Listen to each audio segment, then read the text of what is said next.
Hai friends, selamat datang di Churchill, curhatan chill by mengenaldiri.id. Di sini kita memberikan ruang untuk kamu yang pengen curhat tentang apa aja, dan curhatan yang terpilih akan dibahas di platform mengenaldiri.id secara anonim. Enjoy Churchill, your safe space to spill and chill. Halo friends, selamat datang di Churchill kita yang keempat. Yeay! Nah, by the way, Churchill tuh apaan sih, Yud? Churchill itu adalah singkatan dari curhatan chill nih friends. Ini merupakan ruang yang aman buat kalian untuk bisa curhat apa aja secara anonim. I see. Terus gimana tuh cara curhatnya? Nah, curhatnya gampang nih dengan langsung kirim via email ke churchill.mengenaldiri@gmail.com.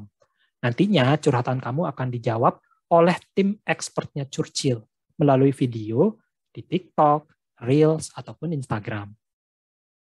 Wah, kapan lagi kan kita bisa curhat secara anonim, boleh email sepanjang apapun, dan dijawabnya sama expert juga, gitu.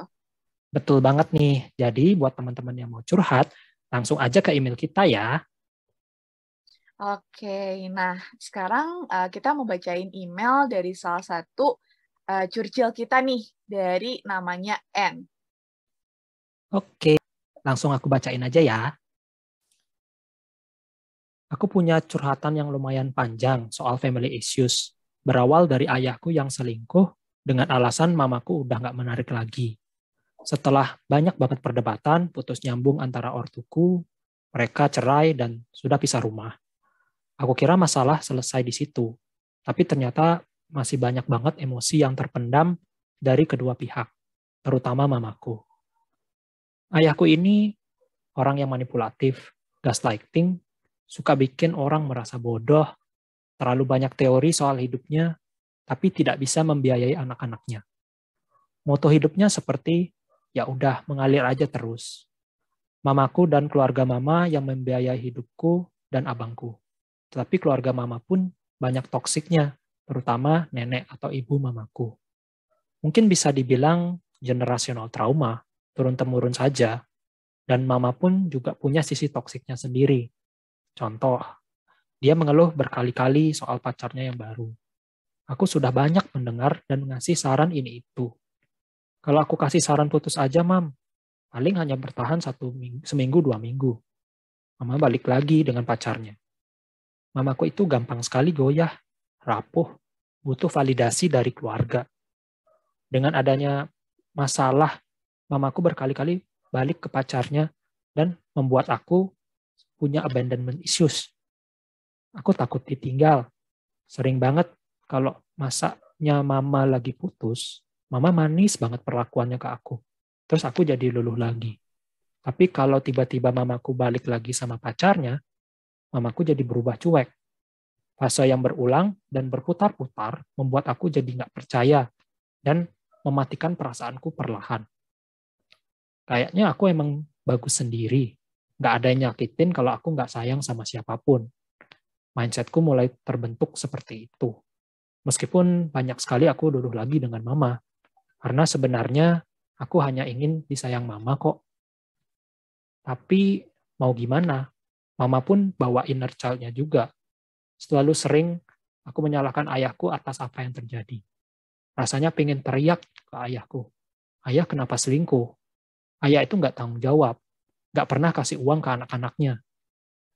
Padahal, waktu lagi selingkuh aja, ayahku ngebelain anaknya si selingkuhan. Waktu itu aku juga mau ujian sekolah, tapi keadaan lagi berantakan. Hidupku juga berantakan. Sampai sekarang aku masih berkutat dengan ayahku yang kalau datang ke rumah, suka seenaknya aja dengan pikiran mau ketemu anak, tapi kalau ketemu anak hanya diam aja. Di rumah ngapain? Ayah itu nggak pernah mau gerak dan upgrade soal finansial.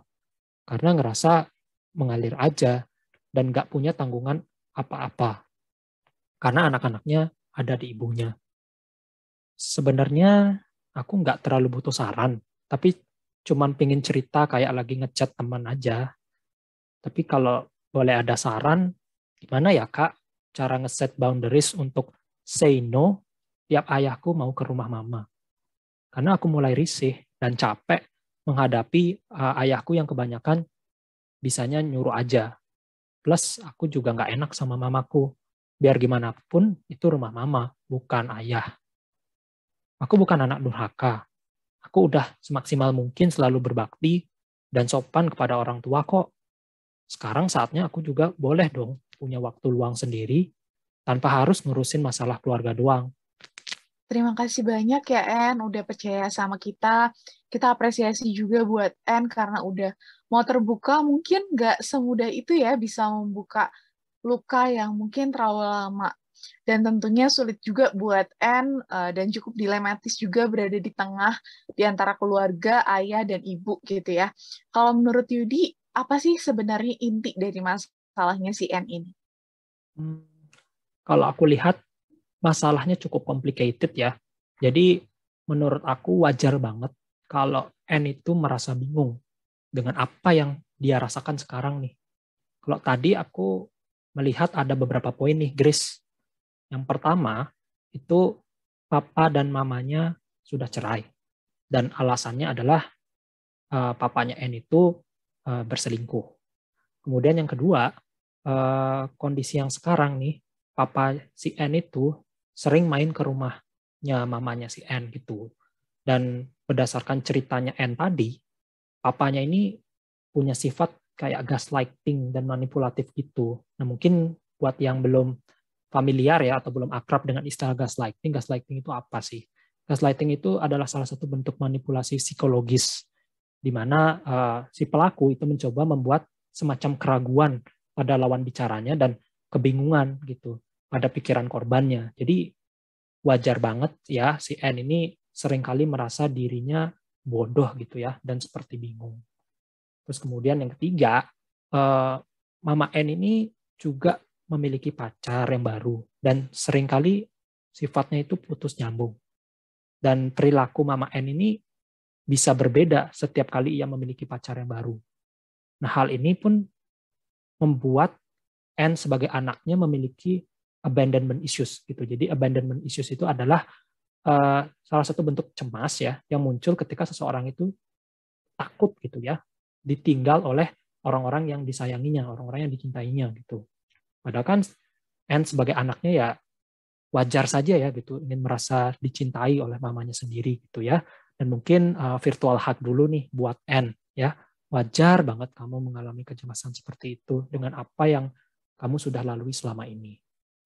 Nah, kemudian yang keempat, di satu sisi N merasa gampang, Mama N ya, itu merasa gampang sekali goyah, rapuh, dan mungkin butuh semacam validasi eksternal kali ya dari keluarga. Dan menurut penjelasan N, Mama N itu memiliki transgenerational trauma gitu ya, artinya kayak trauma yang diturunkan secara dari generasi ke generasi itu yang dibilangnya tadi itu dari neneknya N gitu. Jadi transgenerational trauma itu apa? Trauma yang sebenarnya tidak hanya dialami oleh satu orang gitu, tapi sifatnya meluas dari satu generasi ke generasi berikutnya yang mungkin turun dari neneknya lalu turun ke mamanya dan kemungkinan besar juga akan turun ke N sendiri gitu karena memang rantainya tidak pernah putus. Dan yang terakhir nih pertanyaan dari N ini, bagaimana caranya set boundaries untuk say no gitu ya. Tiap kali ayahnya mau datang nih ke rumah gitu karena N sendiri udah capek dari menghadapi ya mungkin kelakuan papanya yang menurutnya kebanyakan nyuruh gitu. Dan di satu sisi N juga merasa nggak enak sama mamanya gitu. N juga pengen merasa punya waktu sendiri, punya waktu luang sendiri dan nggak pengen ngurusin masalah keluarga. Nah, wajar banget si N ngerasain semua ini ya. Dan apalagi banyak hal yang dilalui oleh si N. Nah, kalau menurutmu Grace, apa sih yang bisa dilakukan oleh si N untuk membuat boundaries yang sehat nih di lingkungan keluarga? Oke, sebelumnya aku apresiasi banget sih buat N yang udah sadar gitu ya, bahwa memang batasan itu diperlukan. Karena nggak semua orang sadar bahwa batasan itu kita perlukan. Nah, sebenarnya apa sih itu batasan atau personal boundaries? Simpelnya sih ya, personal boundaries itu adalah batasan yang kita tetapkan untuk diri sendiri dalam sebuah hubungan. Baik itu sama pacar, sama teman, atau bahkan dalam kasus ini sama keluarga. Nah, apa tujuannya kita setting boundaries dalam hubungan? Tentunya untuk melindungi diri kita secara fisik, secara mental, maupun secara emosional. Terutama tadi juga Anne bilang ayahnya atau papanya itu gaslighting ya, yang membuat Anne mungkin merasa boundaries emosionalnya itu terlanggar gitu. Nah, kurangnya boundaries dalam hubungan bisa membuat kita nggak sehat secara mental dan emosional, bahkan bisa ngaruh ke fisik kita juga loh, Yud. Iya nih, berarti penting banget ya yang namanya buat batasan dalam suatu hubungan gitu ya. Nah, tapi menurut aku ya, kalau membuat suatu batasan yang sehat gitu kepada teman, kepada pacar gitu ya, mungkin sifatnya relatif lebih mudah ya, itu dibandingkan dengan membuat batasan yang sehat terhadap lingkungan keluarga nih. Karena aku yakin juga mungkin ada banyak teman-teman kita di sana yang punya keluarga tapi ya lingkungannya kurang mendukung, kurang suportif gitu.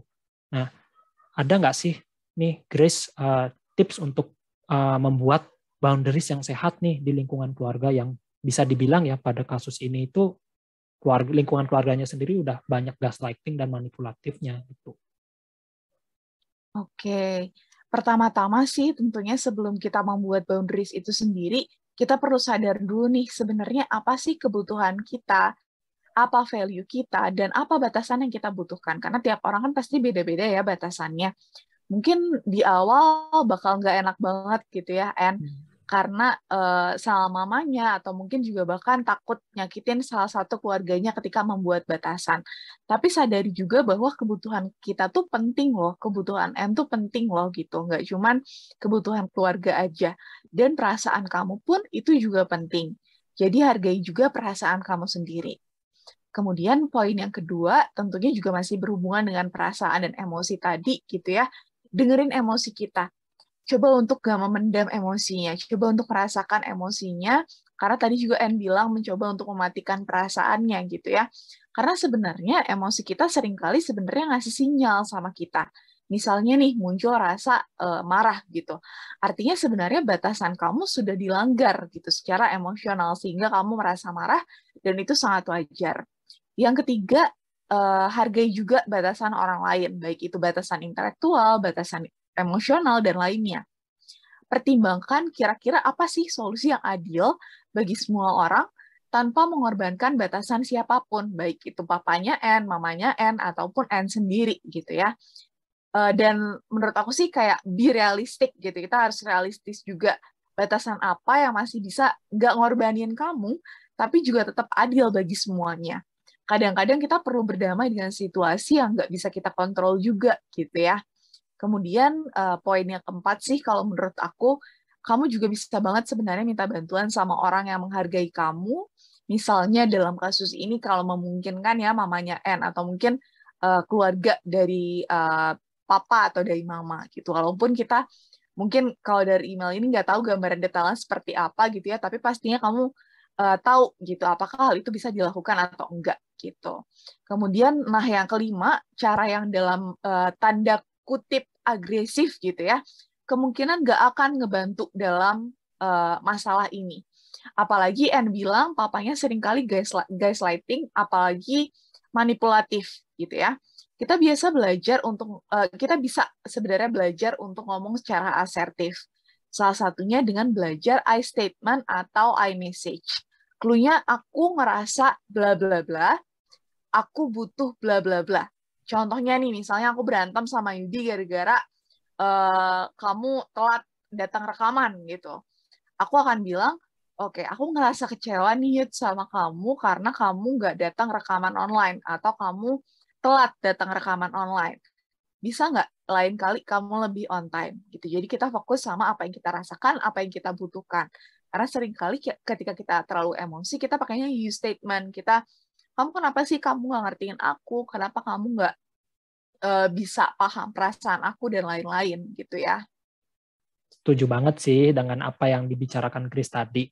Itu artinya mungkin prosesnya nggak mudah ya. Itu butuh waktu, butuh energi, butuh kesabaran juga gitu ya. Apalagi tadi seperti yang dikatakan Grace, kita mencoba berkomunikasi secara asertif gitu ya. Kadang beberapa kali kita merasa nggak enakan kali ya ketika kita mencoba bicara secara asertif. Itu mungkin karena ya kembali lagi belum menjadi suatu kebiasaan gitu. Dan mungkin di sisi sebaliknya pada kasus N ini bisa jadi sudah mencoba komunikasi secara asertif, tapi konsekuensinya malah tetap mendapatkan perlakuan gaslighting gitu kali ya. Betul banget sih, Yud. Ini salah satu pokok masalahnya juga gitu kan. Tapi ibaratnya N kayak punya dua pilihan nih. Bikin batasan sekarang dengan konsekuensi akan digaslight nih sama papanya, atau ya udah terima keadaan dengan konsekuensi, ibaratnya ya makan hati terus dan capek gitu ya. Jadi ibaratnya tuh persis kayak ya choose your fight atau choose your war gitu ya, Grace ya. Iya, benar banget sih, Yud.